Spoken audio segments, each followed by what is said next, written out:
Hello students, in this video you will learn about vegetative reproduction in plants.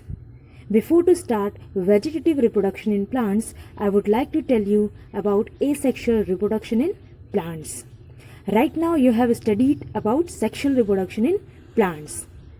Okay, so now we will study about asexual reproduction in plants. What is asexual reproduction? This is a type of reproduction in plants in which new plants do not arise from seeds, but from other parts of the plant, such as stems, leaves, buds, etc. A plant can reproduce asexually by different methods. So one of the method is vegetative reproduction or vegetative propagation. So let's start our topic, vegetative reproduction. Vegetative propagation. In vegetative propagation, new plants are produced from different vegetative parts of the plant. So what are the vegetative parts of the plant? Such as leaves, stems, roots, buds, spores, etc. So these are some vegetative parts of the plant which help in the production of new plants. Vegetative reproduction takes place from different parts of a plant, such as stems, leaves, spores, roots.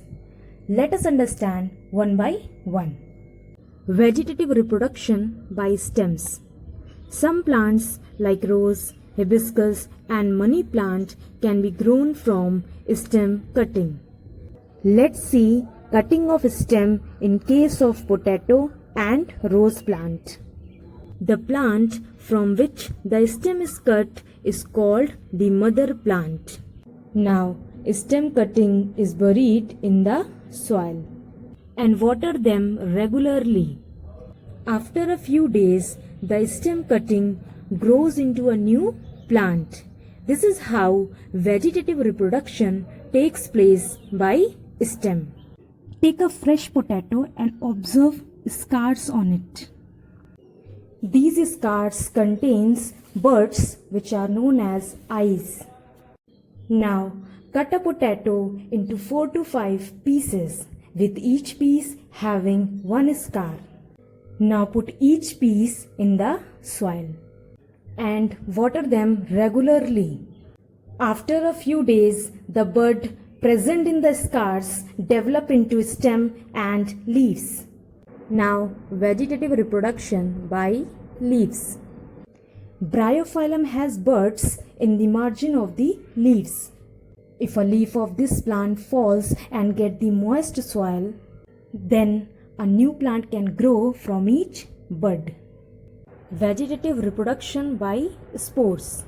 Non-flowering plants such as ferns and mosses do not have seeds. Instead, they have spores for reproduction.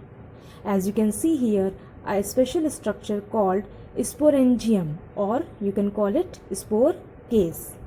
When these sporangium burst, it produces hundreds of minute reproductive units called spores.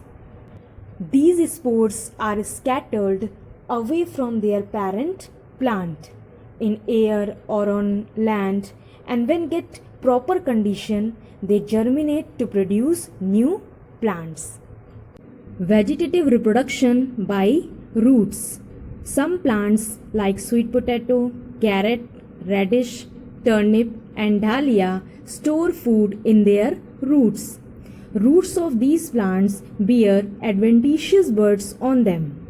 When these buds buried into the moist soil, they grow and develop into a new plant.